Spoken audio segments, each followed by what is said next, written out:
কালকে আমি সভা করছি এক জায়গায়, সভা আমার একদম পুরো শেষ, সালাম পড়া হয়ে গেছে, দোয়া করব। দুম করে একটা ছেলে এসে আমার কাছ থেকে মাইকটা নিল। গতকাল মাইক নিয়ে বলছে আমি একটা কথা বলার জন্য হুজুরের কাছ থেকে মাইক নিলাম। কি কথা? মানে একটা ছেলে আমার মাতিন সাহেবের আর রজব আলী সাহেবের তিনজনের ছবি দেশে আমরা জুতো পালিশ করতেছি, মানে আমরা মুচি আর কি, বুঝতে পারছেন না? আর পাশে আর একটা ছবি দেশে একজন পীর সাহেব আমাদের মাথার উপরে পা তুলে রেখে দিচ্ছে। কথা বুঝতে পারছেন? আমি জানিও না, ফেসবুক চালাইও না, বলতেও পারবো না, আর আমিও খুব দূরে থাকি। এক কথায় করেছে নাকি এখান থেকে 15-18 দিন পূর্বে। হ্যাঁ, যারা ওই সব নিয়ে চর্চা করে তারা খুঁজে খুঁজে খুঁজে খুঁজে যে করেছে তার ধরেছে। আরে এসব এমন একটা জিনিস, ও পিছনে লাগলে ও রাত দিন আড়ি সব বের করা যাবে। এখন তারে ধরেছে, ধরে তার বাড়ি গিয়ে লোকজন হামলা করেছে। এখন সে অন্যায় টন্যায় স্বীকার করেছে। তারা বলেছে অন্যায় স্বীকার করতে হবে হুজুরদের কাছে, তোর তারা তো তোর ছাড়বি। এ পাগলের মরণ আমারে কিচ্ছু না বলে সেই ছেলেটা নে ও স্টেজে উঠে ওরে পেছনে বসিয়ে রেখে ওই মাইকি বলছে। আমি তো চিনিও নি, আমি তারে চিনিও নি। ও বলে টলে বলছে যে এই সেই ছেলেটা যে হুজুরির নামে এ মুচি সাজিয়ে হুজুরিরই জুতো পালিশ করিয়েছে, তো ও হুজুরির কাছে ক্ষমা চাবে। ভাই তা আমি বললাম, আমি তো ওরে তুমি ধরলে কেন? তো এমনি গাল দেয় আমার নামে, আমি এমনি চিনি না। তবে ও যে আমার নামে গাল দেয় এই রিপোর্টটা আমার কাছে ওই জায়গার লোক অনেক আগে দিয়ে রেখে দিয়েছে যে ও প্রচুর গাল দেয় আমার নামে। আমি ভাই তোর ক্ষমা চাইতে হবে না, তোর ক্ষমা চাইতে হবে না, তুই তোর মন সোজা করিয়ে যা, উতি মাফ হয়ে যাবে। আর যদি আজকে ক্ষমা চেয়ে কালকে আবার গাল দিস, ও ক্ষমা চাওয়ার কোনো দাম নেই, তোর ক্ষমা চাইতে হবে না, এমনি মাফ। তবে তুই সামনের দিনটা সোজা হ। আমি তো আমার মতন যা বললুম। শ্রোতারা তো এইবারে সর্বনাশ, একদম ওরে বাঁচানো দায়, মেরেই ফেলবে। বলে কোনো কথা না করে এসছি না বের করে দেবো, তারপর জেল ফাঁস যা হবে হবে। সে আমি তখন লোকের কাছে আর হাত ধরে কুল করে পাইনি। আমি সমস্যা খুব। তো এইবারে আমি ওদের বললাম, মানে দেখেন ভাই, ও যখন গাল দিয়েছে আমার নামে আর মাতিন সাহেব রজব আলী নেই, তো তাদের হয়েও যখন আমি বলেছি, তো আপনার আর কি কিছু বলবেন না? বলে হুজুর সে আপনার যা করার, আপনি মহানাতের কাজ করেছেন, মাফ করে দিয়েছেন, ঠিক আছে, আমার কাছে দেন, আমরা ব্যবস্থাটা করে দিচ্ছি। জি, এখন ও তখন কাঁপতেছে, ওর শ্বশুর, ওর ভাই, তারাও এসে আমার কাছে ক্ষমা চাচ্ছে, হুজুর যাওয়ার হয়ে গেছে। তা আমি বললাম, তোমরা এখানে ওরে আনলে কেন? তো হুজুর এখানে এনেছি, যা একটা হয়ে গেলি তবু লোক জানাজানি হবে না, গোপনে গোপনে করলি ওর কেডা কখন কোনে ধরে, এই ভয়তে সামনাসামনি নেই, যা হয় এখানে হয়ে যাবে। তা আমি আর তখন কি করব? আমি ওরে বললুম, কোকা তুই এখন বস, আমি দোয়াটা করে লে। ও সবে নিয়েছে, আর একজন ধরি মানে একটা লাথি মারবে আর কি। আর একজন ছেলে ছিল, সে তারে ঠেকালে, যা করে বসিয়ে দিলে। আমি বললাম, খবরদার ভাই, তোমরা কাজ করো না।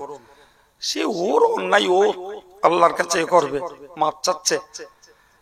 তারপরে শেষ পর্যন্ত ও জলসা শেষ করে আমি ওরে ওখান থেকে নিজের সঙ্গে করে নিয়ে রাস্তায় তুলে গাড়ি তুলে দিলুম। আমি ভাই তুই চলে যা, তুই গেলি, তারপর আমি এখান থেকে যাচ্ছি। সে আমার আর একটা জলসা বাঁচানো দায় হয়ে গেল শেষ পর্যন্ত ওর জন্য। তারপরে ওর বাড়ি চলে গেল। আমি আবার ফোন করে জানলো, মানে দেখ পথে কেউ ধরিনি তো? তা বলতে না হুজুর, বাড়ি আইছি। কি জন্য বললুম কথাটা বলেন দিন? কি জন্য বললো? ও আমারে মুচি সাজাচ্ছে কেন? ওরা আমি মেরেছি না খেয়েছি? আমি ওরা বললাম কালকে, তুই যে আমার নামে গালি দিস, আমারে যে মুচি সাজালি, তোর যার দালালি করতে যে তুই এই সর্বনাশ করছিস, তোর জাহান্নামে সে যাবে। কিচ্ছু কথা বলেন, তোর জাহান্নামে সে যাবে, তুই ওইটা বল। আমারে মুচি সাজিয়ে তোর লাভটা কি? ওরে মুচিগিরি করাও হালাল পেশা, ওটা নাজায়েজ না। মুচিগিরি করে রোজগার করাও 100% হালাল টাকা। কিন্তু ওই ফেসবুকে আর হোয়াটসঅ্যাপে মিথ্যা প্রচার করে রোজগার করা তো হারাম। ঠিক না ভুল? মুচিগিরি করে খাওয়াও তবু হালাল, কিন্তু ফেসবুকে ফেক আইডি দিয়ে আর মিথ্যা থাম্বল লাগিয়ে প্রচার করলে ওটা হারাম, ও রোজগার খাওয়া হারাম। কথা বুঝে আসছে না? প্রিয় ভাইরা আমার, আমি এই জন্যই কথাটা বললাম যে এটাও এক শয়তানি চক্র, হাক্কানি আলেমদের মুখ বন্ধ করার একটা অপপ্রয়াস। আপনাকে একটা কথা বলি, জানেন এটা কেতাবে এসছে, শহীদের রক্তের ফোঁটার তুলনায় আলেমের কলমের কালির মূল্য বেশি। কথাটা রহস্য কি? একজন শহীদ তার জীবনটাকে ইসলামের জন্য, সত্যের জন্য উৎসর্গ করছে, আর একজন আলেম বেঁচে থেকে গরমে ঠান্ডা ঘরে আর শীতে গরম ঘরে বসে থেকে তিনি জ্ঞান চর্চা করে কেতাব লিখছেন। তাহলে একজন বেঁচে আছেন, সুখে আছেন, ভালো খাওয়া, ভালো পরিষেবা পাচ্ছেন, তো তার কলমের কালি আর শহীদের দেহের তাজা রক্তের ফোঁটা, এই দুটিকে এক সমন্বয় এক করলেন কেন? তার একটা ছোট্ট কথা বুঝুন ভাই, শহীদের জীবন একটা, তো একটা জীবনকেই শহীদ ইসলামের জন্য উৎসর্গ করতে পারে। কথা বলে ঠিক না ভুল? কিন্তু একটা আলেম যদি কলম চালায়, তো একটা আলেমের কলম চালানোর বিনিময়ে ওরকম হাজারো মানুষ শহীদ হওয়ার জন্য তৈরি হয়। কথা ঠিক? চিল্লে একটু সুবহানাল্লাহ বলেন। শীত যদিও পড়ছে একটু, তবে একেবারে মাটি লাগা মতন শীত নয়। একটু কথা বলুন, মনটাও চাঙ্গা থাকবে, অজটাও ব্রেনে গাঁথবে। কি বলেছি বাবা? তাহলে শহীদের জীবন একটা, একটাকেই তিনি ইসলামের জন্য উৎসর্গ করেছেন। কিন্তু আলেম ঠান্ডা ঘরে বসে কিংবা গরম ঘরে বসে তিনি কলম চালিয়ে লেখনির ভিতর দিয়ে হাজারো মানুষের মন তৈরি করেছেন, আর সেই হাজারো মানুষ ইসলামের জন্য জীবন দিতে প্রস্তুত হয়ে গেছে। কথা ক্লিয়ার হয়েছে? তাহলে বোঝা গেল যে শহীদের রক্তের ফোঁটা তুলনায় আলেমের কালির মূল্য সত্যি বেশি। ঠিক না ভুল? ঠিক।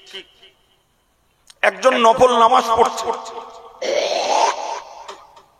একজন নফল নামাজ পড়ছে, আর একজন মানুষকে নিয়ে হেদায়েতমূলক, সংস্কারমূলক, গঠনমূলক কথা বলছে। আমরা বাহ্যিক দৃষ্টিতে দেখব যিনি নফল নামাজ পড়ছেন উনি সওয়াবের কাজ করছেন, কিন্তু জানেন এই একজন বক্তার বক্তৃতাতে শত শত মানুষ তাদের নিজেদের ভুল সংশোধন করছে, নিজেদের ঈমান তাজা করছে এবং ইসলামের প্রতি নিজেদের অন্তরটাকে নিবেদিত করছে। সুবহানাল্লাহ বলেন। তাহলে একজন ব্যক্তির নামাজ পড়ার তুলনায় শত ব্যক্তির মনের সংস্কারের মূল্য অনেক বেশি। ঠিক না ভুল ভাই? হাদিস পাকে এসেছে, রাসূল বলেছেন, মান শাগালাহুল কুরআনু আম মাসআলাতি। রাসূলুল্লাহ বলেছেন, যে লোকটা দোয়া চায় আর একজন লোক কোরআন পড়তে যেয়ে দোয়া করার সুযোগ পায় না, দুটো লোক, মনে করুন সামনে বৃহস্পতিবার দিবাগত রাতে শবে বরাত, তো শবে বরাতে একজন ব্যক্তি হাত উঠিয়ে তার যা ডিমান্ড, তার যা চাহিদা, তিনি মন খুলে চাইছেন আল্লাহর কাছে।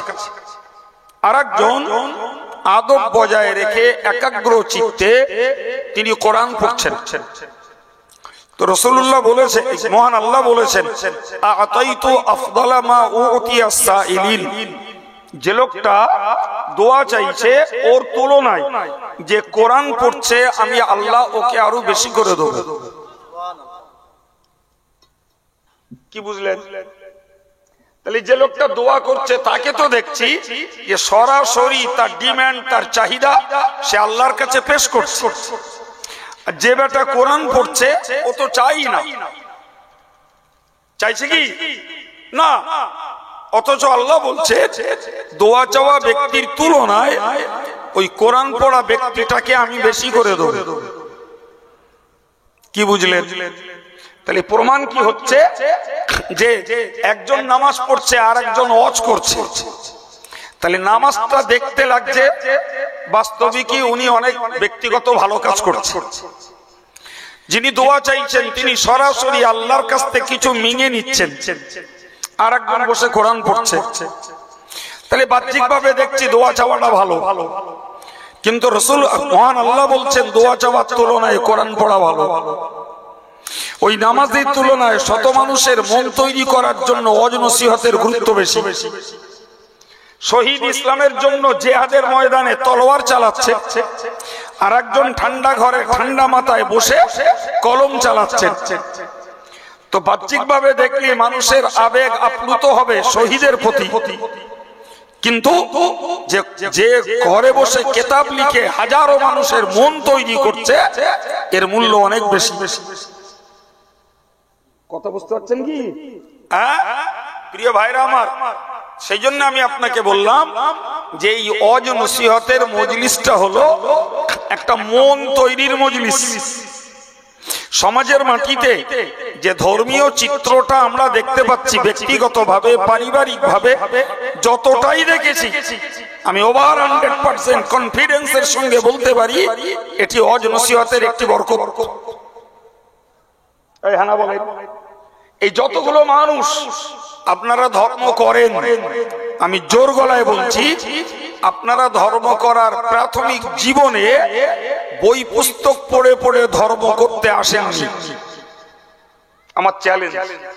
বরং এই শুনতে শুনতে শুনতে শুনতে ধর্মের প্রতি আকৃষ্ট হয়েছেন, তখন দুটো একটা বই পড়ার মন জেগেছে। ঠিক না ভুল বলেন? তাহলে এই ওয়াজ নসিহতের পরিবেশের আর ওয়াজ নসিহত মনোযোগ দিয়ে শুনবার গুরুত্ব আছে না নাই? বিশ্বাস করেন, এই বাতিন সাহেব একটা কথা বলছিলেন না, যে সমাজটাকে ক্ষতি করিনি 1400 মাতাল গুন্ডারা। আমি বাতিন সাহেবের 20 মিনিটের রস শুনেছি, যদিও অন্য কাজে ছিলাম, কিন্তু লাইনের লোক তো লাইন পড়লি বসতে হয়, সব শুনতে হয়।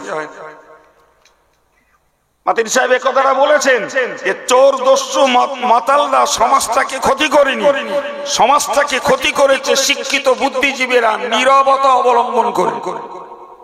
এই শব্দটাই বলেছেন, মনে আছে আপনাদের? নীরবতা মানে কি? চোখের সামনে অন্যায় হয়েছে, অকপটে অন্যায়টাকে হজম করা হয়েছে। দিনের পর দিন অন্যায়ের প্রবণতা বেড়ে গেছে। জি, অন্যায়ের প্রবণতা দিনের পর দিন বেড়ে গেছে। জি, নঈমুদ্দিন দেখলো আমি করলুম, কেউ কিচ্ছু বললো না।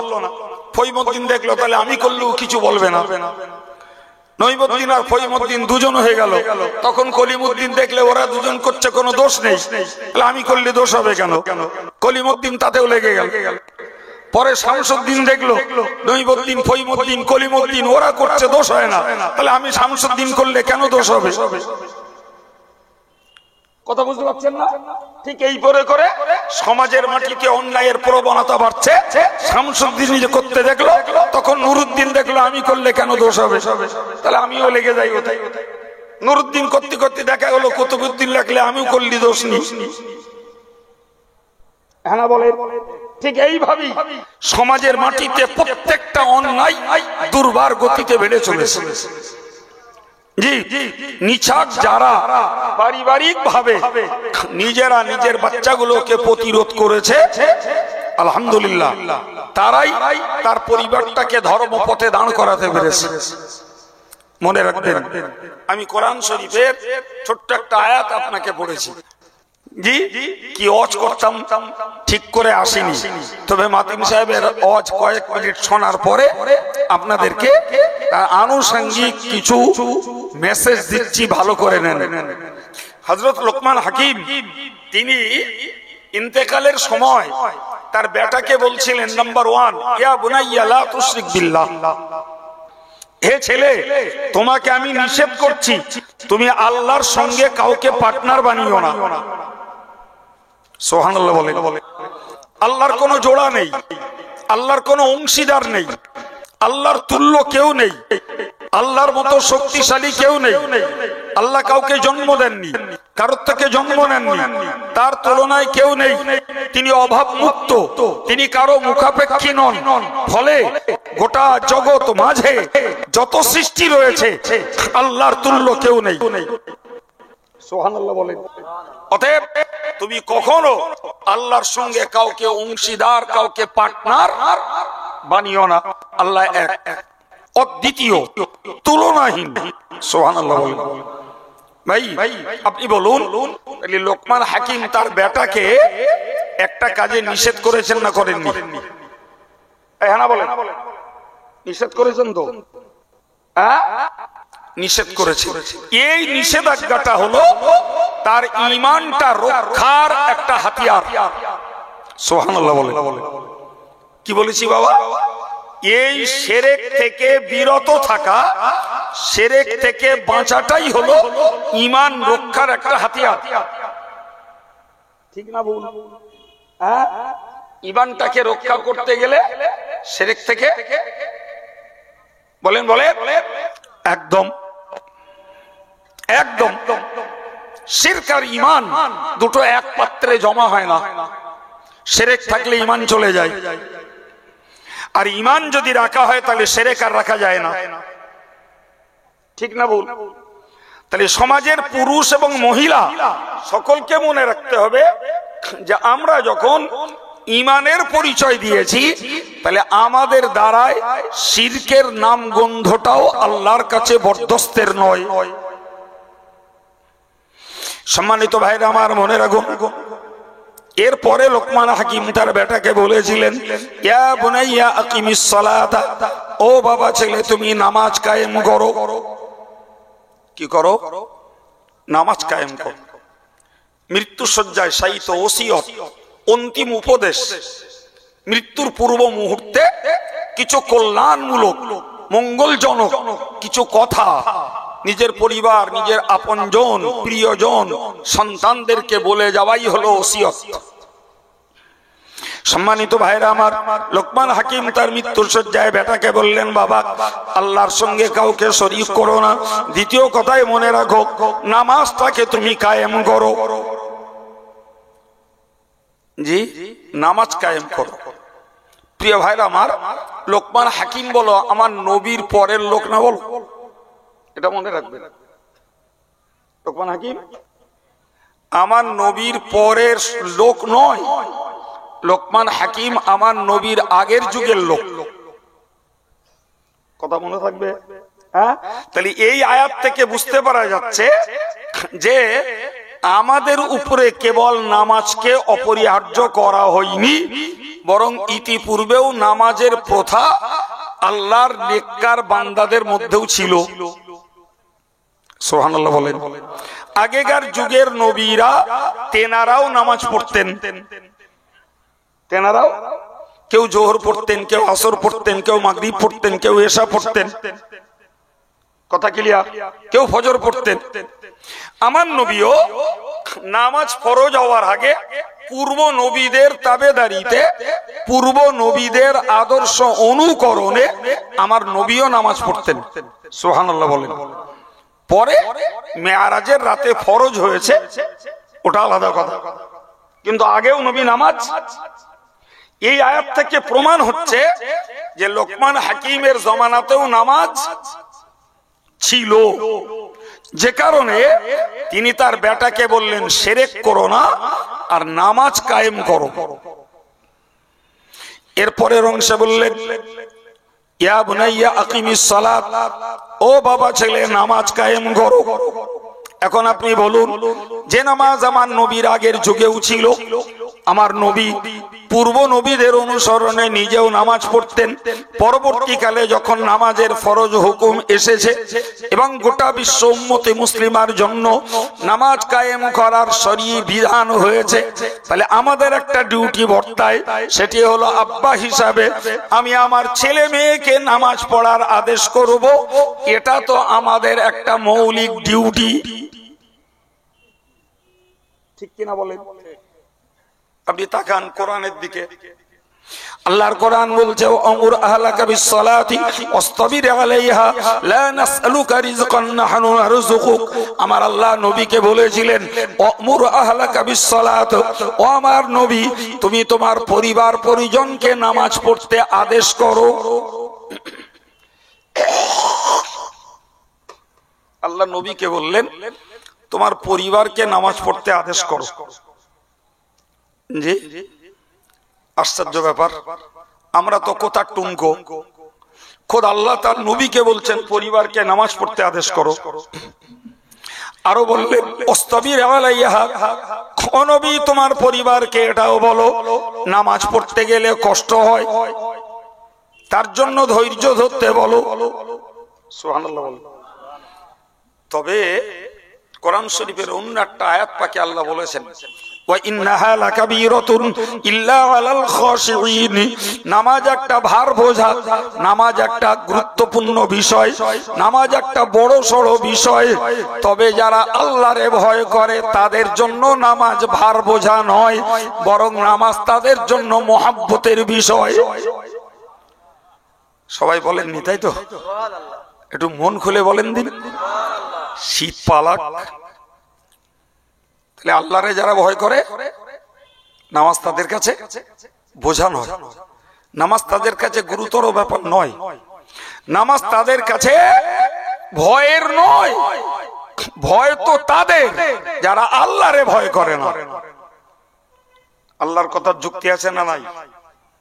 আরে বাবু, যা আল্লাহর ভয় করে এরকম ঠান্ডাতেও সে সকালবেলা লেপটাকে ছেড়ে দিয়ে কাঁপতে কাঁপতে উঠে উজু করে নামাজ পড়ে। যার আল্লাহর ভয় নাই, যে লোকটা কাঁপতে কাঁপতে উজু করছে এর বয়স 70, আর যার ভয় নাই তার বয়স 25, টকবগে ফুটন্ত যুবক, সে আজান শুনে আরো লেপ জাপটা করে মুড়ি দিচ্ছে। ওর কাছে আল্লাহর ভয়ের তুলনায় শীতের ভয় বেশি লেগেছে, হ্যাঁ না বলে? আর ওই 70 বছরের বৃদ্ধের কাছে শীতের ভয়ের তুলনায় আল্লাহর ভয়টা ওর কাছে বেশি লেগেছে, যার জন্য আল্লাহর হুকুম পালন করতে সে শীতটাকে পরোয়া করিনি। সুবহানাল্লাহ। এই দেখেন না, রোজা আসছে, একদম রোজা তো দৌড়গোড়ায় ট্যাং ট্যাং করে ক্যান ক্যান করে বাজছে, এসে গেছে। খোঁজ করলে দেখা যাবে 40% মানুষ রোজা রাখছে, 60% রাখে না। হ্যাঁ না বলে? কারোর রোগের দোহাই, কারোর কাজের দোহাই, ইত্যাদি ইত্যাদি নানা রকমের দোহাই দিয়ে মানুষ রোজাটাকে ত্যাগ করে। আচ্ছা বলেন বাবু, যারা কাজের দোহাই দিয়ে, রোগের দোহাই দিয়ে রোজাটাকে ত্যাগ করছে, ভাই রোজা পার্সোনাল একটা ইবাদত, এটা পারিবারিক ইবাদত নয় যে আব্বা করলে মা ছেলে মেয়ের কারোর করতে হবে না, কি মা করলে স্বামী ছেলে মেয়ে কারোর করতে হবে না, ব্যাপারটা তো এমন না। এটা তো পার্সোনাল ইবাদত। এখন যদি পরিবারের প্রধানটা যদি রোজা না করেন আর বাড়ির অন্যেরা যদি রোজা করে, তাহলে তারা বলো তাদের পার্সোনাল ডিউটি পালন করছে, আর আমি বোকার মতন আমার ডিউটিতে আমি অবহেলা দেখাচ্ছি। তাহলে আমার ডিউটি যদি আমি না করি, তাহলে এর পানিশমেন্ট আমার একলা। আমার পরিবারের লোকেরা আমার রোজগার খেয়ে তারা তাদের ডিউটি করছে, আর আমি নিজে রোজগার করে আমার ডিউটি করছি। এই কি বুদ্ধিমানের কাজ হলো? হ্যাঁ, আমি ধরে নিলাম রোজা রাখলে ফুলফিল কাজ করা যায় না, সত্যি সত্যি কষ্ট হয়। আচ্ছা বাবু, সারা বছর তো রোজগার করলাম, তো রোজা রাখার যদি নিয়ত করে আমি যদি পূর্ব থেকে কিছু জমিয়ে রাখি আর রোজার বেলায় যদি একটু কম কাজ করি, জি, আর এই পূর্বের জমানোটা যদি এতে যোগান দেই, তাহলে তো রোজা রাখতে আর কষ্ট হয় না। কি বলছেন? আমি রোজা ছাড়া অন্য সময় বেলা 1টা পর্যন্ত কাজ করি, রোজার সময় 10টা পর্যন্ত করব, 3 ঘন্টা অ্যাডভান্স আমি ছেড়ে দেবো। রোজগার দুটো কম হবে, আগে যা করে রেখেছি আল্লাহ চাহে তো অতি এটা মেকআপ দেবো। করা যায় না? হ্যাঁ না বলেন না? হ্যাঁ ভাই, একই ভাঁটায় কাজ করে একজন রোজাদার চা খায় না, পানি খায় না, টিফিন খায় না, ভাত খায় না, সে টাইমলি তার ডিউটি পালন করছে। তার পাশে দাঁড়িয়ে আর একজন সময় মতন পানি খেয়ে, পান খেয়ে, ধূমপান করে, টিফিন করে, খাবার খেয়ে সেও ডিউটি করছে একই জায়গায়। না কি বলছেন? প্রত্যেকটা ক্ষেত্রে, প্রত্যেকটা ক্ষেত্রে। ভাই আমি যখন আলিয়া ইউনিভার্সিটি ডিউটি করেছি রোজার মাসেও, রাতের বেলা তারাবি পড়েছি, সারাদিন ক্লাস করেছি, আবার যথারীতি এসে তারাবি ধরেছি, তাও খতম পড়েছি। তো দেখতাম যারা সার্ভিস হোল্ডার তারা যেমন অন্য মাসেও টিফিন নিয়ে যায়, রোজার মাসেও টিফিন ট্রেনে ওঠে, টাইম মতন টিফিন খাচ্ছে। আবার যারা রোজায় আছে তাদের সারাদিন খাওয়া নেই, পান করা নেই, কলকাতায় যাচ্ছে, ক্লাস করছে, কি অন্য অফিসিয়াল ডিউটি করছে, আবার তারা সঙ্গে ইফতার রেখে দিয়ে যেখানে ইফতারি হচ্ছে ইফতার হচ্ছে, কেউ আছে। তাহলে কেউ ভাটায় কাজ করেও রোজা রাখছে, কেউ কলকারখানায় কাজ করেও রোজা রাখছে, কেউ করাত কলে কাজ করেও রোজা রাখছে, কেউ অফিসিয়াল ডিউটি করেও রোজা রাখছে, কেউ রাজমিস্ত্রি হয়েও রোজা রাখছে, কেউ জল করে চাপরাশি হয়েও রোজা রাখছে। আবার একই জায়গায় আর এক শ্রেণীর ব্যক্তিরা ছুতো দেখে রোজা ছাড়ছে। ঠিক না ভুল বাবু? আপনি বলুন তো ব্যাপারটা কি? দৈহিক কষ্ট, শারীরিক অসুস্থতা, শারীরিক দুর্বলতা, এসব কিচ্ছু না, টোটালটাই হলো একটা মনের ঘাটতি। কি বলেছি বলেন? একটা মনের ঘাটতি। আমি কেন বললাম দুম করে কথাটা এই জন্যই বললাম আমি, যে লোকমান হাকিম তার বেটাকে বললেন, বাবা নামাজ কায়েম কর। এর পরিপ্রেক্ষিতে বললাম আল্লাহ তার রসুলকে বললেন, ওগো নবী তুমি তোমার পরিবার পরিজনকে নামাজ পড়তে বলো, আর নামাজ পড়লে যে দুর্বলতা আসে এর জন্য ধৈর্য ধরো। তবে যারা আল্লাহরে ভয় করে নামাজ তাদের কাছে মারাত্মক ভয়ের নয়, নামাজ তাদের কাছে ভার বোঝা নয়। যারা আল্লাহরে ভয় করে রোজা রাখাটাও তাদের জন্য কষ্টের নয়। বান্দা করে নিয়ে তার হিম্মত আর রহমত আর হেফাজত দেয় আল্লাহ। তা না হলে সেহরি টু ইফতার 14, 14.5, 15, 15.5 ঘন্টা না খেয়ে একটি মানুষ বেরোজগারের মতো ডিউটি করতে পারতো না। তাহলে নিশ্চিত স্বীকার করতে হবে আল্লাহ পাক এদের মদদ যোগায়। এই হ্যাঁ না বলেন? ঠিক না ভুল? একদম আল্লাহ মদদ যোগায়। ফলে মনে রাখতে হবে, যারা আল্লাহকে ভয় করে নামাজ পড়ে, নামাজ তাদের জন্য ভার বোঝা নয়। যারা আল্লাহর ভয়ে রোজা রাখে, রোজা রাখাটার ক্ষুধার পিপাসা তাদেরকে আটকাতে পারে না। জোরে বলেন সুবহানাল্লাহ। আমার আল্লাহ নবীরে বললেন, নবী নামাজ পড়তে কষ্ট হয়, তোমার পরিবারকে ধৈর্য ধরতে বলো। আর একটা কথা ওদেরকে বলে দাও, লা নাসআলুকা রিজকান নাহনু নারযুকুক।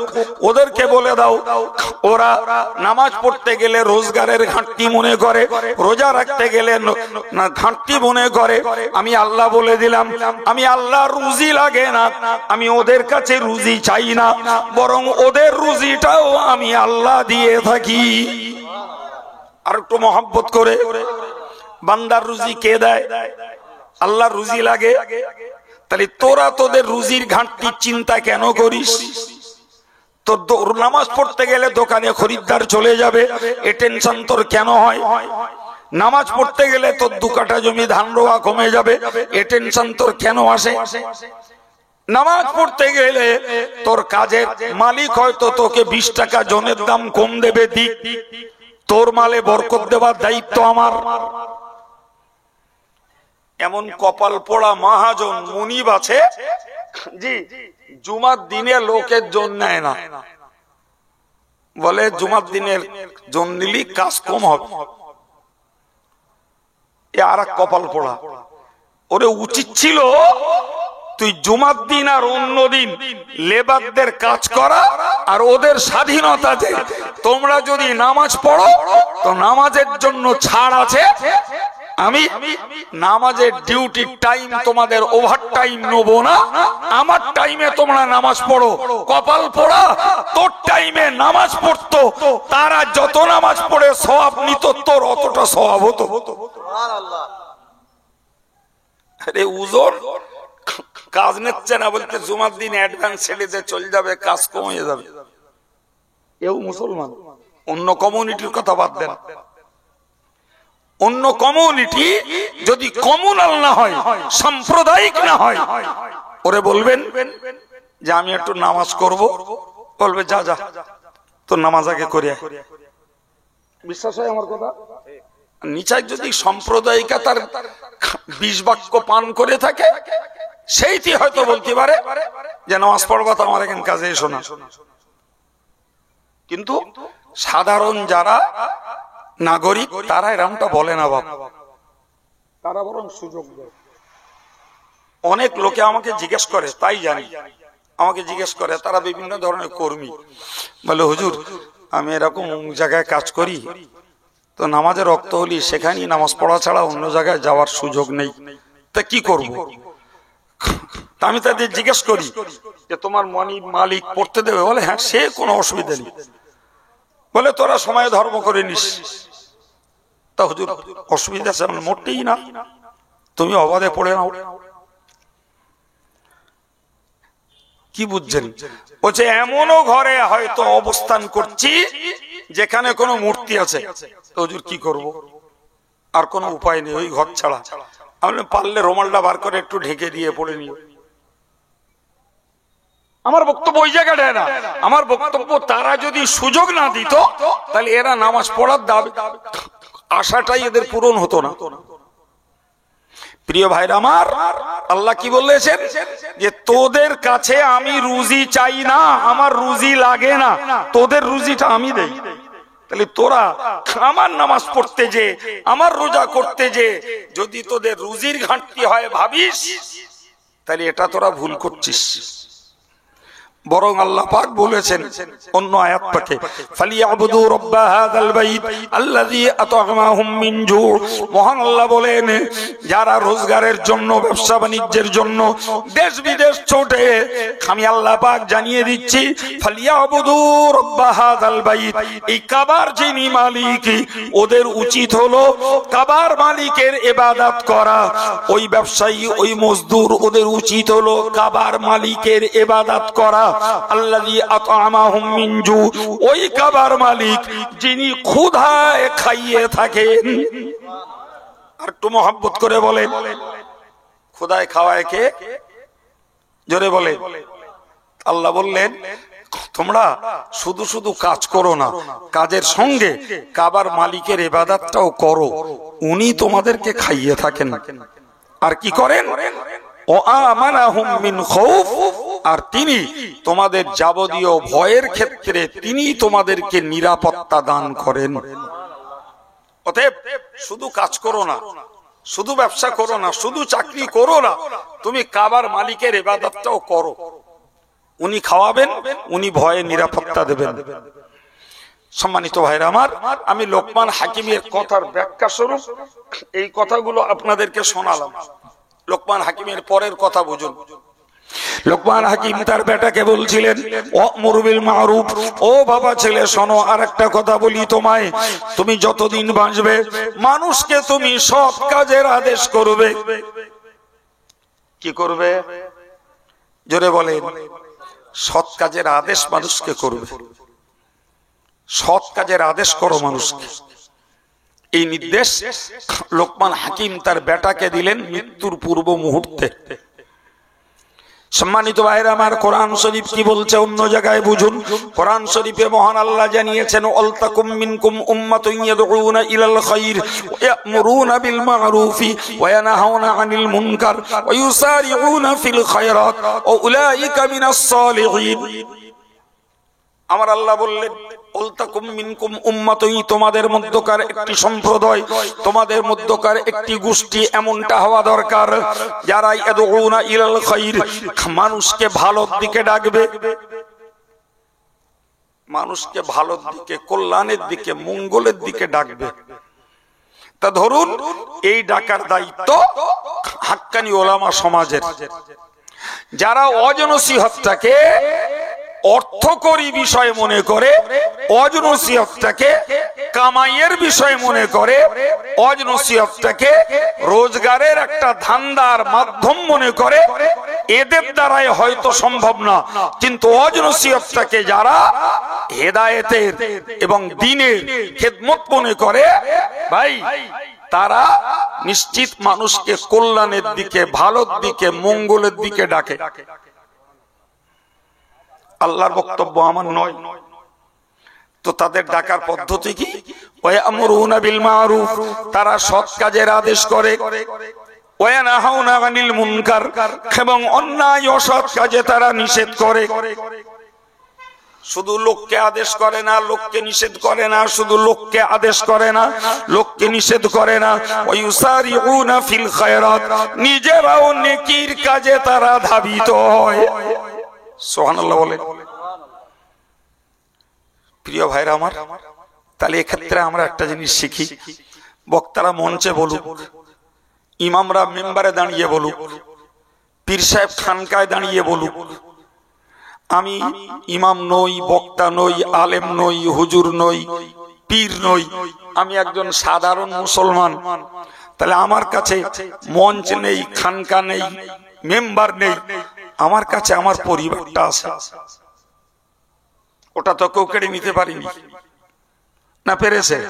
তো আমি আমার পরিবারটাকেই বলি যে ভালোর দিকে ডাকি, আমার পরিবারটাকে সৎ কাজের দিকে ডাকি, সত্য কথা বলতে বলি, নামাজ পড়তে বলি, বউটাকে পর্দা করতে বলি, মেয়েটাকে পর্দার সঙ্গে থাকতে বলি, তাদেরকে নিষেধ করি তোমরা মোবাইলটাকে অপব্যবহার করো না, তোমরা গান শোনো না, তোমরা জুয়া খেলিও না, তোমরা গলাবাজারি করো না, তোমরা বেপর্দায় ঘুরো না। তাহলে কোরআনের এই হুকুম মানা হয়ে গেল।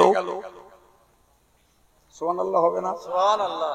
জি, মাতিন সাহেব এই কথাটা আর একটা আয়াত দিয়ে বলছিলেন যে তুমি নিজে বাঁচো আর পরিবারটাকে বাঁচাও। মনে আছে? মনে আছে? আমি ওইটা বলি নাই, আমি তার থেকেও ডিসকাস করে আপনাকে শোনাচ্ছি। আল্লাহ বললেন যে তোমাদের মধ্যে একদল ভালো লোক হওয়া দরকার, যারা মানুষকে ভালোর দিকে ডাকবে, সৎ কাজের আদেশ করবে, অন্যায় কাজে নিষেধ করবে। আমি আপনাকে বিস্তার বলেছি, পীর সাহেব খানকায় বসে করুক, মাওলানা স্টেজে বসে করুক, ইমাম মেম্বারে দাঁড়িয়ে করুক, আমরা ওই কাজটা আমার পরিবারের জন্য করি। নাকি আমার সাজেশনটা খুব খারাপ লাগলো? হ্যাঁ, আমার আল্লাহ পাক কোরআন শরীফে বললেন, শুধু কোরআনে হবে না, লোককে বললে হবে না, লোককে বললে হবে না, বরং ইউসারিউনা ফিল খায়রাত, নিজেরাও তারা নেকির কাজে ধাবিত। নিজে নামাজ পড়ে, নিজে জিকির করে, নিজে তাসবিহ পড়ে, নিজে দাড়ি রেখেছে, নিজে টুপি পরে, নিজে সদকা দেয়, নিজে ফিতরা দেয়, নিজে কোরবানি করে, নিজে যাকাত আদায় করে এবং যথারীতি নিজে সুদ থেকে বাঁচে, নিজে গান থেকে বাঁচে, নিজে জুয়া থেকে বাঁচে, নিজে মিথ্যা থেকে বাঁচে, নিজে ফাঁকিবাজি থেকে বাঁচে, প্রতারণা থেকে বাঁচে। আমার আল্লাহ পাক বললেন, ও উলাইকা মিনাস সলিহিন, ওই লোকগুলোই হলো আমার নেককার বান্দাদের দলভুক্ত লোক। তাহলে এ থেকে কি বোঝা গেল? নিজে করতে হবে, অন্যকেও বলতে হবে, নিজে করে অন্যকে বলতে হবে। ভাই, তাহলে নিজে করে যারা অন্যকে বলে, জি কোরআন কি বলেছে জানেন? ওমান আহসানু কাওলাম মিম্মান দাআ ইলাল্লাহ ওয়া আমিলা সালিহান ওয়া ক্বালা ইন্নানি মিনাল মুসলিমিন। আমার আল্লাহ বলেছেন, ওই লোকটার থেকেও ভালো লোক আর কেউ নেই, ওই লোকটার থেকেও ভালো লোক আর কেউ নেই, যে লোকটা নিজে নেক কাজ করে আর অন্যকে নেকির দিকে ডাকে, আর নিজে বলে যে আমি একজন অনুগত মুসলমান, আর নিজে নেকির কাজ করে আর অন্যকে ভালোর দিকে ডাকে। আমার আল্লাহ বললেন, ওই লোকটার থেকেও ভালো লোক সুবহানাল্লাহ বলেন আর কেউ নেই বাপ।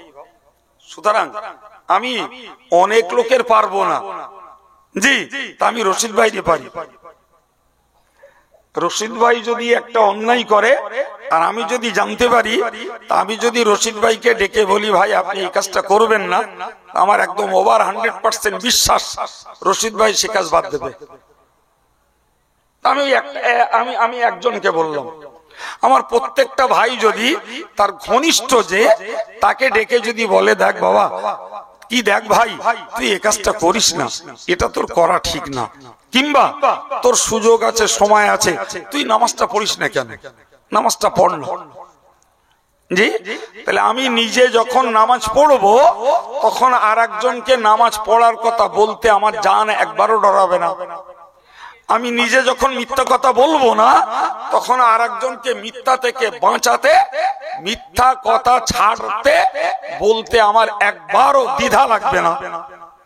আমি বলি না তো, পরে আর একজনকে আমি বুক ফুলিয়ে বলতে পারবো যে দেখো মিথ্যা কথা বলো না, জি মিথ্যা কথা বলো না। প্রিয় ভাইরা আমার, লোকমান হাকিমের নির্দেশ, এ বাবা ছেলে শিরক করো না, নামাজ কায়েম করো, লোককে সৎ কাজের আদেশ করো। সঙ্গে বললেন ওয়ানাহা আনিল মুনকার, এই ছেলে মানুষকে অন্যায় কাজের নিষেধ করো। ভাই, সৎ কাজের আদেশ তবুও ভালো, কিন্তু অন্যায় কাজের নিষেধ তো কঠিন জিনিস। এই হ্যাঁ না বলেন বাপ? সৎ কাজের আদেশ তবুও, জি নামাজ পড়লি এত নাকি, রোজা রাখলি এত নাকি, জমাত ধরলি এত নাকি, দোয়া পড়লি এত নাকি, কদমে কদমে এত নাকি, নেকির পাহাড় করে দেওয়া যাবে বাপ। বুঝতে পারেননি? একদল লোক ওই রকম নেকির পাহাড় লোককে দেখিয়ে দিচ্ছে।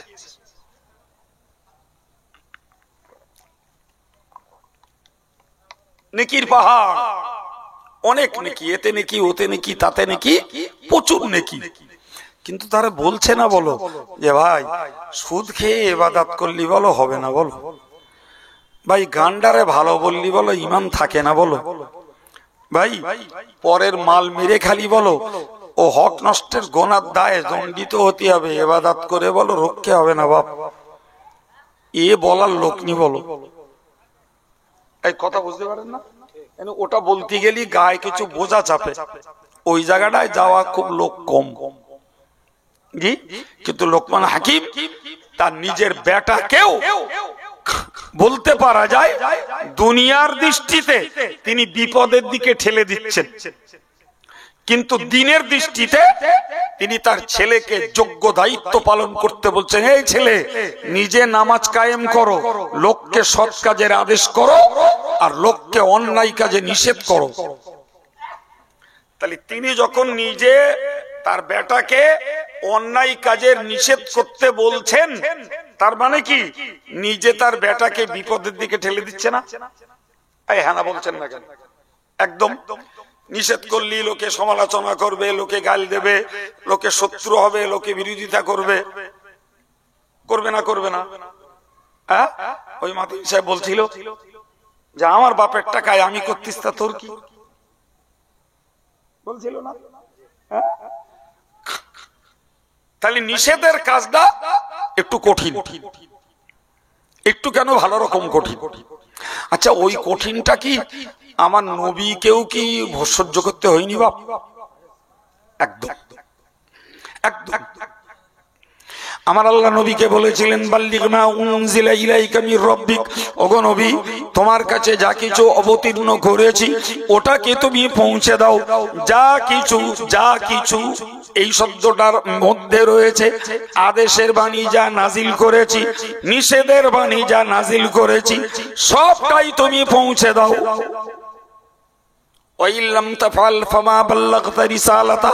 ও নবী, আমি যা কিছু অবতীর্ণ করেছি এটা যদি তুমি পৌঁছে না দাও তাহলে রসুল হবার দায়িত্ব পালন করনি বলে প্রমাণ হবে। এখন আমি হুজুর সাজবো, এ জীবনী সে জীবনী, নারাই তাকবীর, আল্লাহু আকবার, জিন্দাবাদ, হুজুরির দাম 20,000। আর একজন হুজুর এলো, এ কাফের, ও মুনাফেক, ও বেঈমান, ও জাহান্নামী, ও নিমাইসাদের পোতা, জি এই করে করে 20,000। আমি জানো আজগইবি কথা বলতে, জানো বাস্তব বলছে না ঠিক ভুল বলছে? অতি হচ্ছে, অতি চলে যাচ্ছে। এখন আপনি বলুন, আমি হুজুর সাজবো শরীয়তের আদেশের আর নিষেধের হক আদায় করে মানুষকে কথা শোনাবো না?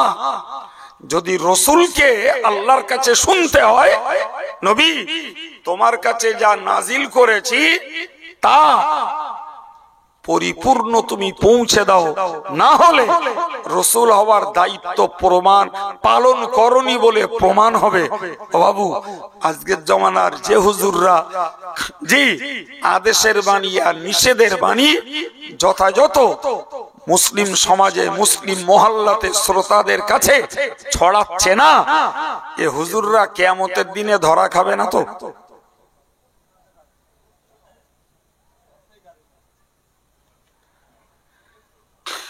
আল্লাহ বোঝার তৌফিক দেন, বলুন আমিন। আল্লাহ নবীকে বললেন, ওয়া ইল্লাম তাফআল ফামা বাল্লাগতা রিসালাতা, যদি তুমি যা নাজিল করেছি না পৌঁছাও তাহলে রাসূল হওয়ার দায়িত্ব তুমি পালন করনি বলেই প্রমাণ হবে। কিন্তু নবী জানো মানে নবীর কথা বলা নেই, কিন্তু যেন নবী মনে মনে বললেন, আল্লাহ আপনি তো বলছেন আদেশের বাণী নিষেধের বাণী সব পৌঁছাতে হবে, কিন্তু আমি তো দেখতে পাচ্ছি আমি শিরকের বিরুদ্ধে বললে, সুদের বিরুদ্ধে বললে, মদের বিরুদ্ধে বললে, চুরির বিরুদ্ধে বললে, ডাকাতের বিরুদ্ধে বললে, ছিনতাইয়ের বিরুদ্ধে বললে, নারী নির্যাতনের বিরুদ্ধে বললে, যুদ্ধের বিরুদ্ধে বললে, মারামারির বিরুদ্ধে বললে, ওরা তো আমার বিরুদ্ধে খেপে ঝেঁপে পড়বে। হ্যাঁ না বলেন? তার কারণ এই কাজগুলো সব ওই যুগে চলতো না বাপ? আজকের যুগেও চলছে, আজকের যুগেও চলছে, ওই যুগেও চলতো। তো নবী না বলেও যেন মনে মনে করলেন, আল্লাহ আমি যদি এই দায়িত্ব পালন করতে যাই তাহলে তো পরিস্থিতি বেগতিক। এই ঠিক কিনা বলো? কডারে সামলাবো, এ তো এক গুচ্ছ, সবাই তো একসঙ্গে ইউনিয়ন করে আমার উপরে ঝেঁপে পড়বে, ঠিক কিনা? সুদখোরদের গোষ্ঠী হবে, মদখোরদের হবে, যোদ্ধাদের হবে, নারী নির্যাতনকারীদের হবে, জি এই সঙ্গে শিরককারীদের হবে।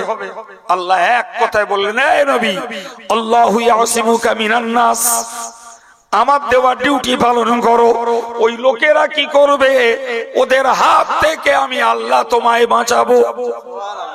আর একটু মন খুলে, যে আল্লাহ তার নবীকে বাঁচাবেন বলে ওয়াদা করে বাঁচিয়েছেন, ওরা কিছু আঘাত করেছে, ওরা কিছু ব্যাঘাত করেছে, ওরা কিছু গাল শুনিয়েছে, ওরা নবীর কাজে কিছু বাম্পার সৃষ্টি করেছে, কিন্তু সত্যি কি নবীকে পুরোপুরি আটকাতে পেরেছে?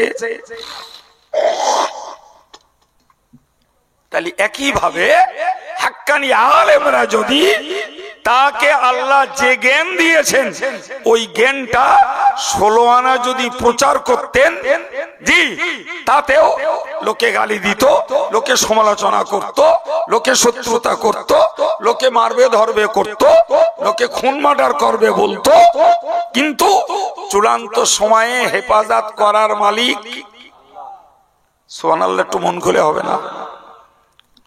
আমাদের ওই বিশ্বাসটাও হারিয়ে গেছে। কেউ মনে করছে বললি আর দাউদ হবে না, কেউ মনে করছে বললি টাকা কম দেবে, দরকার নেই বাবা, কেউ মনে করছে বললি শত্রু বেরিয়ে লাভ কি, অতএব এ জীবনী ও কাহিনী এ সুর ওসর, জি, হাসানো গল্প রসালো গল্প, যা করে সময়টা কাটাতে পারলি কচকচ। সত্যি বলছি না মিথ্যা বলছি? এইভাবে ধর্মটাকে, দিনের প্রচারটাকে কমার্শিয়াল বানানো হলো, আর আমরা বানাতেও দিলাম। আমি না হয় আপনি, আপনি না হয় আপনার ভাই, আমি না হয় আমার চাচা, আমার চাচতো ভাই, এই তো কেস। চলুন ফিরে আমি যে কথা বলছিলাম, যে লোকমান হাকিম তার বেটাকে কোন দিকে ঠেলে দিলেন? জোরে বলেন। বিপদের দিকে। বললেন এই ছেলে অন্যায় কাজের নিষেধ করবে। তাহলে অন্যায় কাজের নিষেধ করতে যাওয়া মানেই বাস্তব দৃষ্টিতে বিপদ বাড়ানো, বিপদের দিকে ঠেলে দাও, আর কিছু না। জি প্রিয় ভাইরা আমার, আপনি এবার চিন্তা ভাবনা করুন বিপদটা কতটা ঘনীভূত। কিচ্ছু না, আমি একটা কথা শুধু আপনাকে বলছি, একটা কথা, বেশি না। আপনি বলুন তো, আজকের যুগে মুসলিম সমাজের বিয়ে বাড়িগুলো দখল করেছে যুবক ছেলে, যুবতী মেয়ে আর ঘরের বউরা। ঠিক 2-3 জন বলতেছেন কেন? আমার আবার চলে যেতে হবে তো। সবাই মিলে বললি না একটা সাপোর্ট পাই, আর নাই বলুন আমার ভুল হয়ে গেছে।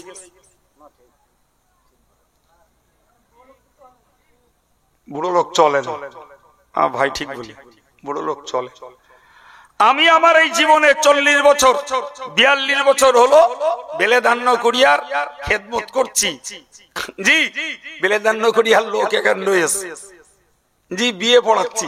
তা আমি আমার ছোটবেলায় দেখেছি, মানে জোয়ানি কালে বিয়ে বাড়িতে আসতো অধিকাংশ মুরব্বী টাইপের লোক, কিছু বাচ্চা কাচ্চা, মেয়ে ছেলেদের কোনো নামগন্ধ ছিল না।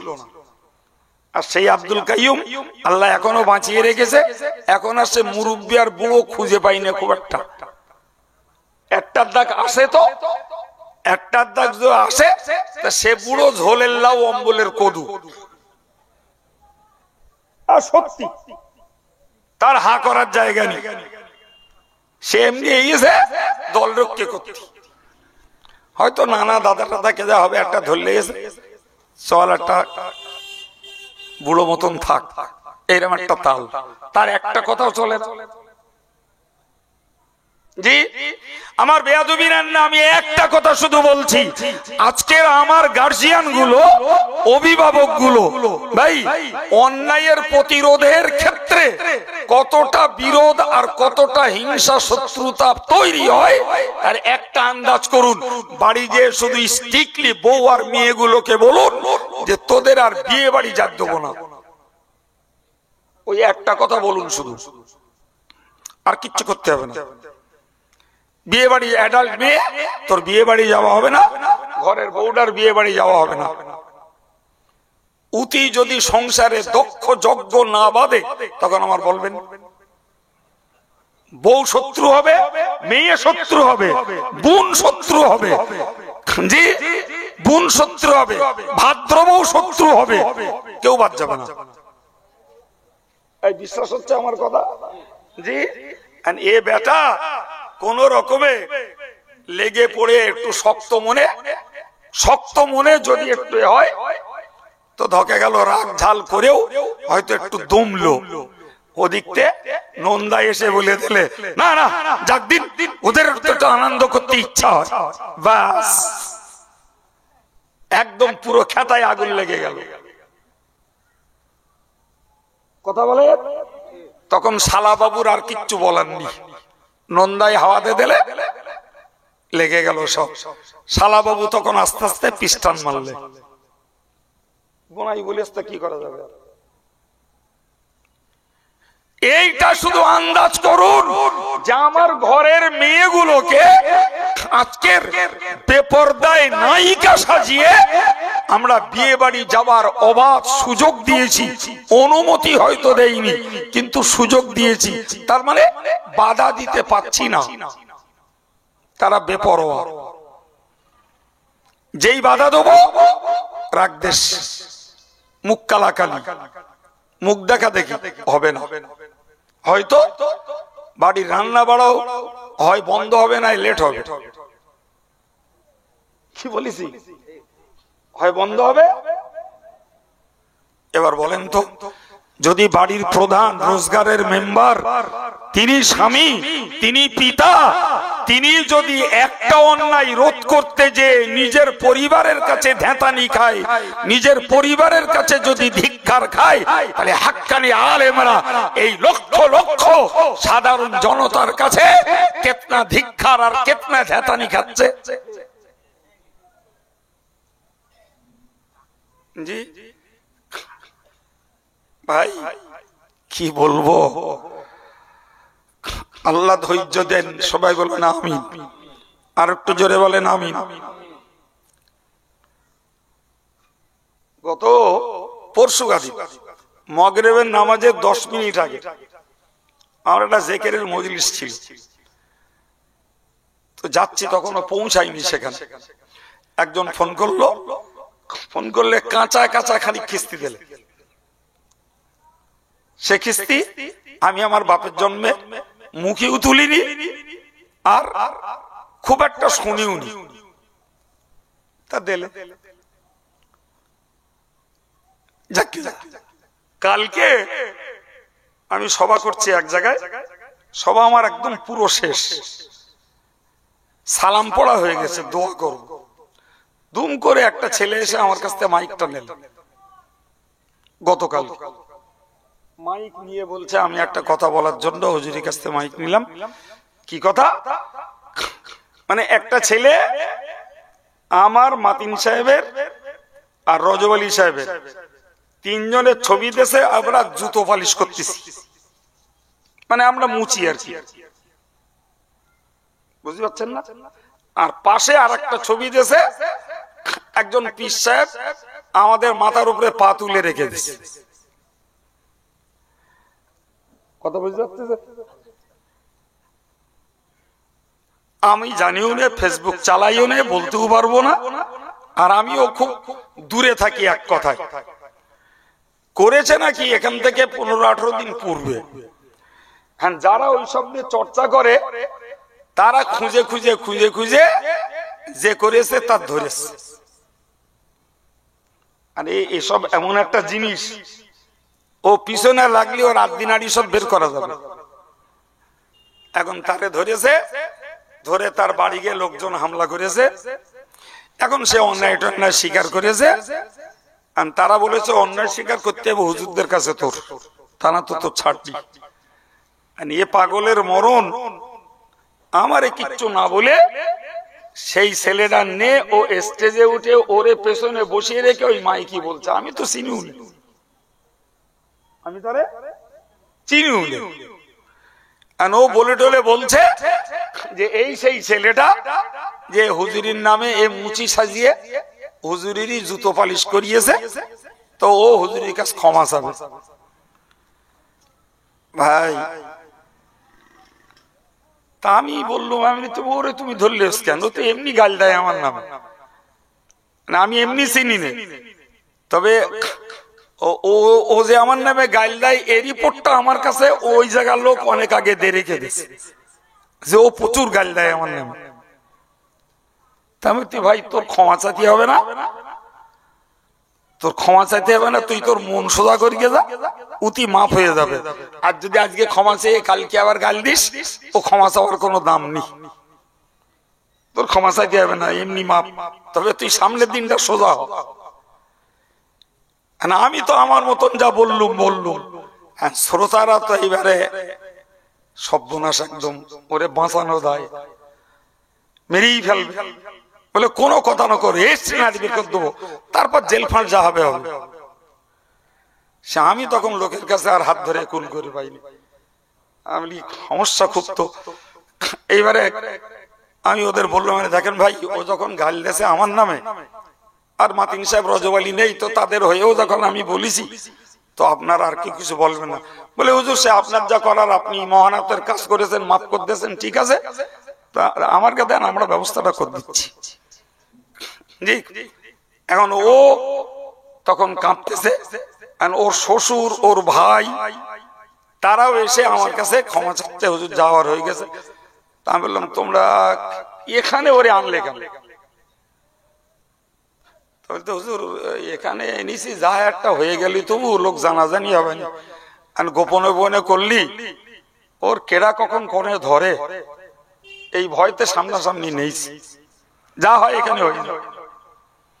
তা আমি আর তখন কি করব, আমি ওরে বললুম, কোকা তুই এখন বস, আমি দোয়াটা করে লে।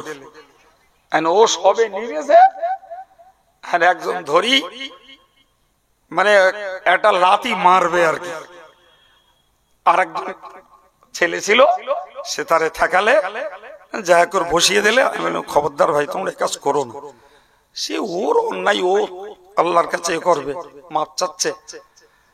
তারপরে শেষ পর্যন্ত ও জলসা শেষ করে আমি ওরে ওখান থেকে নিজের সঙ্গে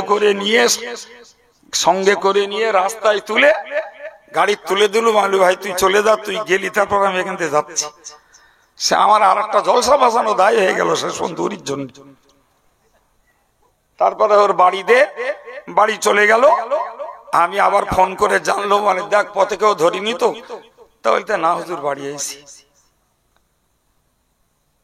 কি জন্য বললুম কথাটা বলেন দিন, কি জন্য বললুম? ও আমারে মুচি সাজাচ্ছে কেন? ওরা আমি মেরেছি না খেয়েছি? আমি ওরা বললাম কালকে, মানে তুই যে আমার নামে গালি দিস, আমারে যে মুচি সাজালি, তোর যার দালালি করতে যে তুই এই সর্বনাশ করছিস, তোর জাহান্নামে সে যাবে। কিচ্ছু কথা বলেন, তোর জাহান্নামে সে যাবে, তুই ওইটা বল। আমারে মুচি সাজিয়ে তোর লাভটা কি? ওরে মুচিগিরি করাও হালাল পেশা, ওটা নাজায়েজ না। মুচিগিরি করে রোজগার করাও 100% হালাল টাকা। কিন্তু ওই ফেসবুকে আর হোয়াটসঅ্যাপে মিথ্যা প্রচার করে রোজগার করা তো হারাম। ঠিক না ভুল? মুচিগিরি করে খাওয়াও তবু হালাল, কিন্তু ফেসবুকে ফেক আইডি দিয়ে আর মিথ্যা থাম্বল লাগিয়ে প্রচার করলে ওটা হারাম, ও রোজগার খাওয়া হারাম। কথা বুঝে আসছে না প্রিয় ভাইরা আমার? আমি এই জন্যই কথাটা বললাম যে এটাও এক শয়তানি চক্র, হাক্কানি আলেমদের মুখ বন্ধ করার একটা অপপ্রয়াস। জি, সেটা কখনো উচ্ছৃঙ্খলতার সঙ্গে, কখনো ভদ্রতার সঙ্গে, কখনো শিক্ষার মার পেছে হাক্কানি আলেমদের হক প্রচারের পথকেও দেশ জুড়ে না দুনিয়া জুড়ে বন্ধ করার অপকৌশল, অপচেষ্টা চলছে। জি, এই যত রকমের প্রতারণা, এর মূল নায়ক দাজ্জাল, আর এগুলো তো ছানাপোনা। মূল নায়ক কেডা? দাজ্জাল। সুতরাং মনে রাখবেন, অন্যায়ের বিরুদ্ধে কথা বললে পরে আলোক তো দূরের কথা, ঘরোয়া লোকের কাছেও কি ছাড় পাওয়া যায় না, নাম পাওয়া যায় না, বরং ধিক্কার পেতে হয়, গালি শুনতে হয়। জি প্রিয় ভাইরা আমার, মনে রেখে দিন, আমার আল্লাহ পাক কোরআন শরীফে লোকমান হাকিমের বক্তব্য তুলে ধরে বলেছেন, লোকমান হাকিম তার বেটাকে বলেছিলেন অসবির আলা মা সাবাক। কি চ্যাম্পিয়ন কথা শুনুন, আল্লাহ লোকমান হাকিমকে বললেন অসবির আলা মা সাবাক। এই ছেলে শোনো, সৎ কাজের আদেশ করতে গেলে আর অসৎ কাজের নিষেধ করতে গেলে কষ্ট হবে, গালি শুনতে হবে, কষ্ট হবে, মানুষের কাছে ধিক্কার পেতে হবে, শত্রুতা বাড়বে, হিংসা বাড়বে। আমি আল্লাহ তোমাকে বলছি, আমি আব্বা তোমাকে বলছি, তুমি ধৈর্য ধরো। সুবহানাল্লাহ। অসবির আলা মা আসাবাক, তোমার যত রকমের বিপদ আসে তাতে কি করো? ধৈর্য ধরো। সুবহানাল্লাহ বলেন, আর একটু জোরে বলেন।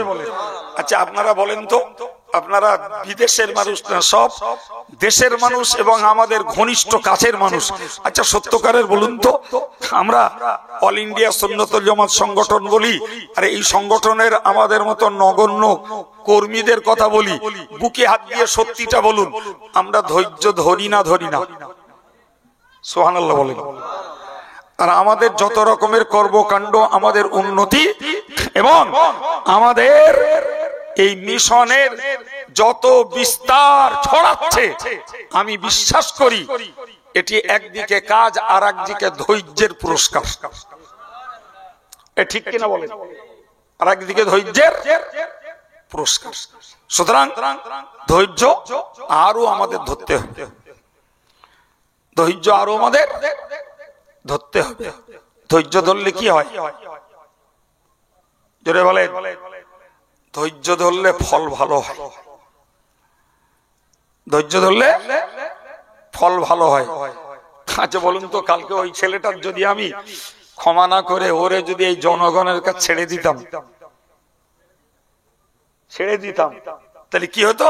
ও কাইম সাহেবের প্রচুর ভক্ত, কাইম সাহেবের ভক্তরা অমুকের উপযুক্ত শাস্তি দিয়েছে। কিন্তু এটা কি মনুষ্যত্ব হতো? এটা মনুষ্যত্ব না, ওটা মানবতা না, ওটা ইসলাম বলে না। আরে অন্যায় করেছে, ক্ষমা চেয়েছে, ক্ষমা করে দিলাম। ও সামনের দিনে সোজা হয়ে গেলে ওরও ভালো, সমাজেরও ভালো, আমাদেরও ভালো। কিন্তু ওর বিরুদ্ধে আমি অ্যাকশন নিয়ে, ওটা আমার পৌরসত্ব হতো না, গোদা বাংলায় ওটা আমার মতদানি না, বরং ওইটা হতো কাপুরুষতা। কিন্তু ধৈর্য তো ধরতে হবে, নাকি ধরতে হবে না? একটা ধৈর্যের গল্প শোনাবো আপনাদের, শুনবেন? একটা ধৈর্যের গল্প শোনেন। একবার দরুদ শরীফ আব্দুল করিম।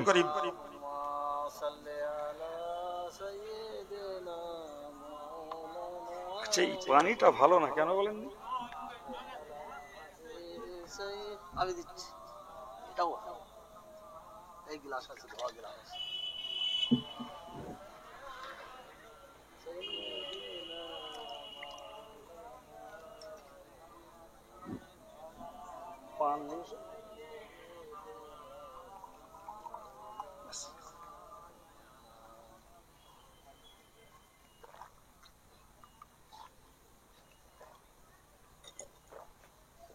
আলহামদুলিল্লাহ।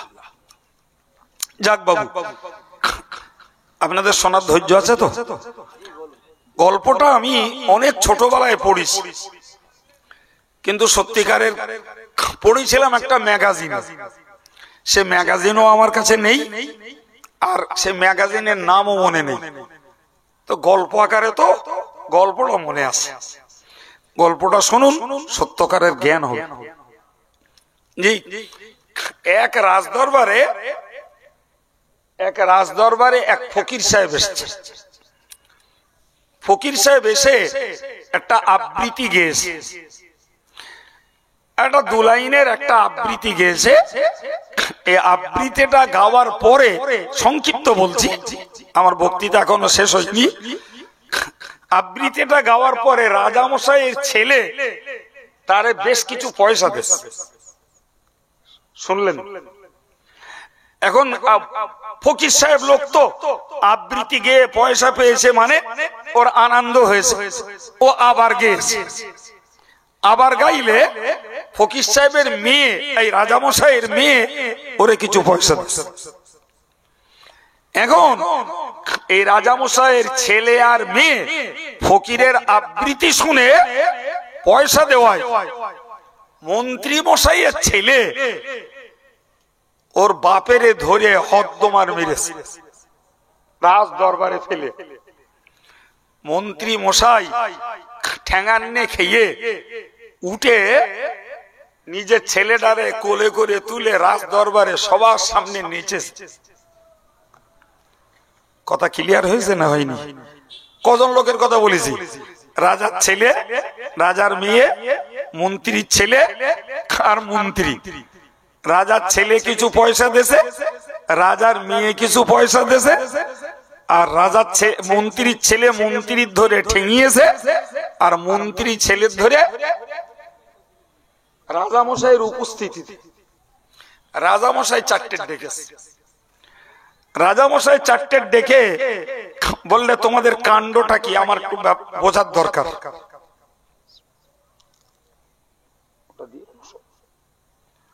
কাণ্ডটা কি? প্রথমত ছেলের ডেকেছে। ছেলের ডেকে বলল যে ফকির সাহেব কি বললো আর তুমি তারে পয়সা দিলে? রাজামশাইয়ের ছেলে বলল, রাজামশাই ফকির সাহেব একটা আবৃত্তি করেছে, যে আবৃত্তির বাংলা অর্থ হলো ধৈর্য ধরলে ফল ভালো হয়। কি হয়? ধৈর্য ধরলে ফল ভালো হয়। ও রাজামশাই, আমি আপনার যোগ্য বেটা, রাজকার্য পরিচালনা করতে পারি, কিন্তু আপনি বৃদ্ধ বয়সে, পরিণত বয়সে এখনো আপনি রাজা হয়ে বসে আছেন, আপনি এখনো দায়িত্ব ছেড়ে আমার মতো যোগ্য বেটাকে দিলেন না। তাই মনে মনে করছিলাম আপনাকে খুন করে দিয়ে আমি এই রাজ্যের রাজগদি দখল করব, কিন্তু এই ফকির বেটা বলল ধৈর্য ধরলে ফল ভালো হয়, সেই জন্যই নিয়ত করে নিয়েছি আরো কিছুদিন ধৈর্য ধরবো। যদি না ধরতাম তাহলে বাপকে মারার মতো পিতৃহন্তার দায়ে দণ্ডিত হয়ে যেতাম, বাপকে খুন করার পাপে আমি পাপিষ্ঠ হতাম। এ থেকে বাঁচতে পেরেছি, সেই আনন্দে ফকির সাহেবের পয়সা দিছি। কিছু বুঝতে পেরেছেন না পারেননি? রাজামশাই তখন বলতেছে, পেরাই যে নেল, পেরাই নেল না। মেয়ের ডেকে, মেয়ের ডেকে বলছে, তুমি মা পয়সা দিলে কেন? রাজামশাইয়ের মেয়ে বলছে, ও রাজামশাই, আমি একটা সাবালেগা মেয়ে, আমার বিয়ের বয়স হয়েছে, এতদিন পেরিয়ে গেল, আপনি আমায় বিয়ে দিচ্ছেন না, আমার যৌবন কাল একরকম অতিক্রম করছে, তাই মনে মনে করছিলাম যদি আপনি আমায় বিয়ে না দেন তাহলে আমি ব্যভিচারে লিপ্ত হব। কিন্তু ওই ফকির বেটা যে কবিতা শোনালো, ওর আবৃত্তির অর্থ হলো ধৈর্য ধরলে ফল ভালো হয়, তাই চিন্তা করলাম ব্যভিচারে লিপ্ত হব না, আরো কিছুদিন ধৈর্য ধরে দেখি। ওই ফকির বেটা যদি একথা না শোনাতো তাহলে অনতি বিলম্বে হয়তো আমি ব্যভিচারের মতো পাপে জড়িয়ে পড়ে নিজে হয়তো জাহান্নামের উপযুক্ত হয়ে যেতাম। ফকির বেটার কথা শুনে ব্যভিচারের মতো পাপ থেকে বাঁচতে পেরেছি, তার জন্য ফকিরকে পয়সা দিয়েছি।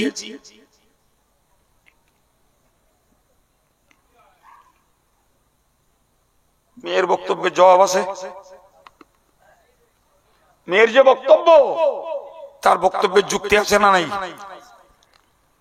রাজামশাই নিস্তব্ধ হয়ে গেল।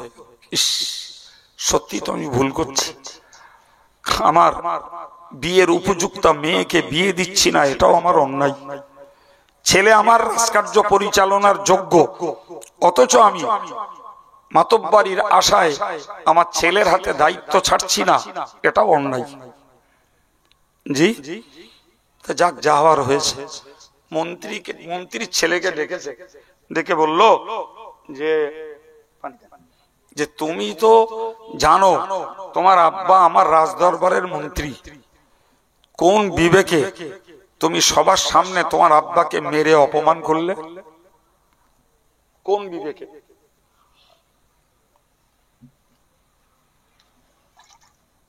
কোন বিবেকে মারলে? বলছে রাজামশাই, আপনি আপনার ছেলেরে মেয়েরে লেখাপড়া শিখিয়েছেন, ফকির সাহেব কি বলেছে ওরা বুঝতে পেরেছে, যার ফলে ফকির সাহেবকে ওরা পয়সা দিচ্ছে। আমারও পয়সা ছিল, আমার কাছেও পয়সা আছে, কিন্তু আমার বাপ আমাদের লেখাপড়া শিখুইনি। লেখাপড়া শেখালে ফকির বেটা কি বলেছে বুঝতে পারতাম, আমিও দুটো পয়সা দিতে পারতাম। বাপ যে আমারে লেখাপড়া না শিখিয়ে মূর্খ করে রেখেছে, যার জন্য আমি দুটো দান করতে পারলাম না, এই রাগে পড়ে বাপের ধরে ঠেঙ্গিস।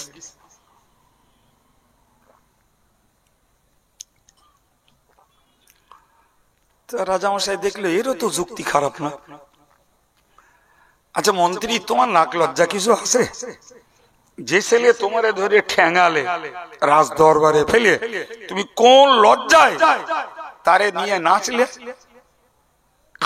রাজামশাই, মূর্খ ছেলে জমের সমান, একেবারে না মেরে ফেলে দু চার গা দে অন্তত বাঁচিয়ে রেখেছে, এই আনন্দে নেচিস।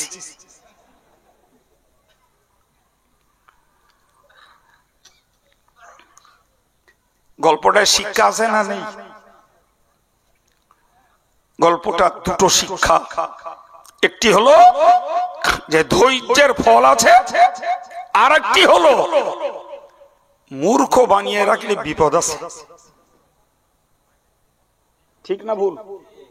জি সম্মানিত ভাইরা, আমি ওয়াজ করতেছিলাম লোকমান হাকিমের বক্তব্য, যে ছেলে নামাজ কায়েম করো এবং সৎ কাজের আদেশ করো, অন্যায়ের নিষেধ করো। কে গালি দেবে, কে সমালোচনা করবে, কে শত্রুতা করবে, ওটা দেখার নয়। তোমার ডিউটি তুমি পালন করো, তোমাকে হেফাজত করবেন আল্লাহ। তবে সৎ কাজের আদেশ করতে, অন্যায় অসদের নিষেধ করতে গেলে বিপদ অবশ্যই আসবে। ধৈর্য ধরো। কি করো? আমার আল্লাহ পাক বললেন, তথা লোকমান হাকিম বলেছেন, ইন্না যালিকা মিন আজমিল উমুর। ও বাবা ছেলে, মনে রাখো, তোমার জীবনের যত কাজ রয়েছে, বিপদে ধৈর্য ধারণ করা এটা তোমার জীবনের সবথেকে গুরুত্বপূর্ণ কাজ। সুবহানাল্লাহ। ধৈর্য ধরা গুরুত্বপূর্ণ কাজ। ধৈর্য না ধরলে সফলতা লাভ করা যাবে না। বাপ জাতিই যাই, পড়তে গেলেও ধৈর্য তাই, ইবাদত করতে গেলেও ধৈর্য তাই। এই যে ওয়াজ শুনছেন, এতেও ধৈর্য লাগছে। জি, রোজগার করবেন ধৈর্য চাই, ব্যবসা করবেন ধৈর্য চাই, দোকানদারি করবেন ধৈর্য চাই। ঠিক কিনা বলেন? ইসলাম প্রচার করবেন ধৈর্য চাই, সমাজে কিছু করে দেখাবেন ধৈর্য লাগবে। বাপ ধৈর্য লাগবে, ধৈর্য ছাড়া সম্ভব নয়, মনে রাখবেন। কিন্তু আমি ন্যায়ের জায়গায় দাঁড়িয়ে ধৈর্য ধরবো, অন্যায় করে চুরি করেছি লোকে মারতেছে, ও ধৈর্য ধরার কোন মানে আছে?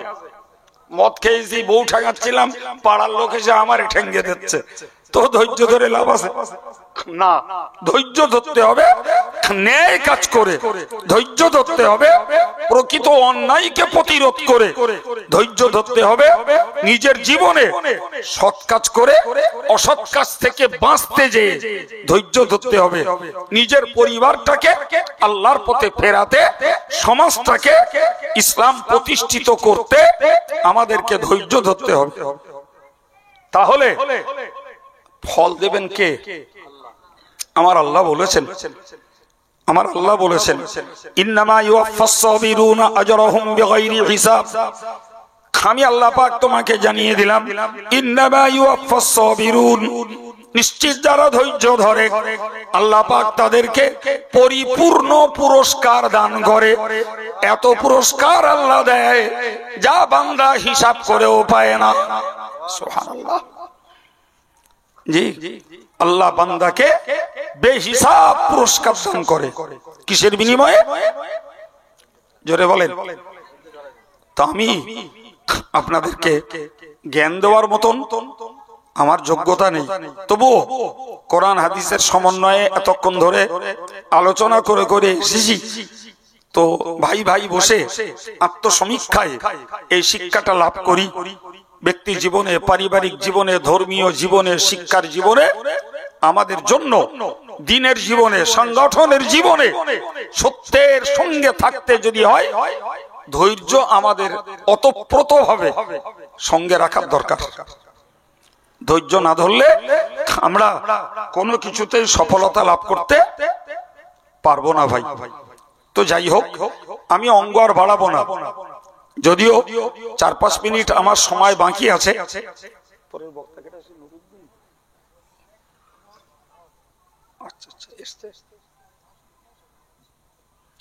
যাই হোক, তো এই অবসরে আপনাদের কাছে একটু প্রচার রাখি। আপনারা জানেন যে আমাদের জামিয়া রিসার্চ সব একেবারে গায়ের কাছে। এই জলসাটাও ফিক্সড ডেটে হয়, জামিয়া রিসার্চ সবটাও ফিক্সড ডেটে হয়। এটা 24শে মাঘ হয়। তো পয়লা, দোসরা, তেসরা ফাল্গুন জামিয়ার ইসালে সওয়াবে সকলকে আমি আন্তরিকতার সঙ্গে যাওয়ার জন্য দাওয়াত দিচ্ছি। বিশেষ করে আপনারা কাছের মানুষ, 1 তারিখে, 2 তারিখে, সব দিনে আপনারা ইচ্ছা করলে যেতে পারেন। এবং প্রতিদিনেই নিত্য নতুন বক্তা থাকে। জি ভাই, প্রতিদিনই জিকিরের মজলিস হয়, নতুন নতুন বক্তা থাকে। জি, এবারে হয়তো আমাদের যে সমস্ত পীরজাদা ভাইরা আমাদের সঙ্গে তারা জলসা করছেন, তারাও হয়তো থাকবেন। জি, তারা নিজেরাই আসতে আগ্রহী। ফলে আমি তাদেরকে বলেছি, যার যেদিন সুযোগ আপনারা আসুন। তারা যেহেতু নিজেরাই আমাদের সঙ্গে এসেছেন, তাহলে আমার পক্ষ থেকে তাদের একটু ওয়েলকাম জানানো উচিত, নাকি বলছেন? জি, না জানালে সেটা একটা অমানবিক দেখাবে। ফলে আমি তাদেরকেও ওয়েলকাম জানিয়েছি, তারাও আসবেন কেউ কেউ। যাই হোক, আর আপনাদেরকে বলবো, আপনারা এ প্রতিষ্ঠানের প্রতি নিবেদিত প্রাণের মানুষ। ইতিপূর্বেও আপনারা পয়সা কড়ি দিয়ে থাকেন, আগামীতেও পয়সা কড়ি সেভাবে দেবেন। 20 টাকার কুপনে, 10 টাকার কুপনে দেন, আর এমনি দান দেন, যেভাবে দেন দেবেন। বিশেষ করে আপনারা কাছের মানুষ হিসাবে আমি আপনাদেরকে আর একটা দাবি করব, সবাই অন্তত জামিয়ার একটা করে সদস্য, একটা স্থায়ী সদস্য, নিম্নে 100 টাকা, বছরে 100 টাকা দেবেন। আমরা এজেন্ট করছি, এজেন্টদের কাছে দিলেই পয়সা জামিয়ায় চলে যাবে। এবং আপনি জামিয়ার একজন হিতাকাঙ্ক্ষী দরদি হিসাবে থাকতে পারবেন। পাশাপাশি আপনি জামিয়ার একজন খাদেম হিসাবে বিবেচিত হবেন। ইসালে সাহেবে যাবেন, স্বস্তি মতো সভা শুনবেন, চলে আসবেন। পয়সা আগে এজেন্টদের কাছে পেমেন্ট করে দেবেন। নিজেরাও সদস্য হন। নিজেদের আব্বা মা যারা ইন্তেকাল করেছেন, তারা খাওয়া পড়া কিছু চায় না, তাদেরকে নামে একটা করে সদস্য বানিয়ে রাখুন। পেমেন্টটা আপনারা দেবেন, তারা কবরে শুয়ে শুয়ে সদকা জারিয়া সওয়াব পাবে। সম্মানিত ভাইরা, যে ছেলেটি এখন আপনাদের সম্মুখে ওয়াজ করতে আসছেন, আমি জানি না দাওয়াত ছিল, এখানে এসে শুনেছি ছেলেটি মঞ্চে এসে উপস্থিত হয়েছে। জি, ছেলেটি আপনাদেরই দানের ফসল। জামিয়া থেকেই মৌলানা পাশ করা, মৌলানা নুরউদ্দিন রহমানী সাহেব। জি, আলোচনার ময়দানে আল্লাহ শুকর জায়গা পেয়েছে। তো আজকে আমার এই ভাইরা দাওয়াত করেছে, তার আলোচনা আপনারা শুনুন। আশা করি তার কাছ থেকেও আপনারা জ্ঞানমূলক আলোচনা এবং তৃপ্তিদায়ক আলোচনা শুনতে পাবেন। এ পর্যন্ত বলি, তার আলোচনা শুনবার জন্য এবং শেষ দোয়া মোনাজাতে শরীক হওয়ার জন্য দাবি রেখে দিয়ে আমি বিদায় নিলাম। দোয়া রাখেন আমার জন্য, আমি আপনাদের জন্য দোয়া রাখি। ওমা আলাইনা ইল্লাল বালাগ। আসসালামু আলাইকুম। প্রাণ খুলে দরুদ শরীফ আল্লাহুম্মা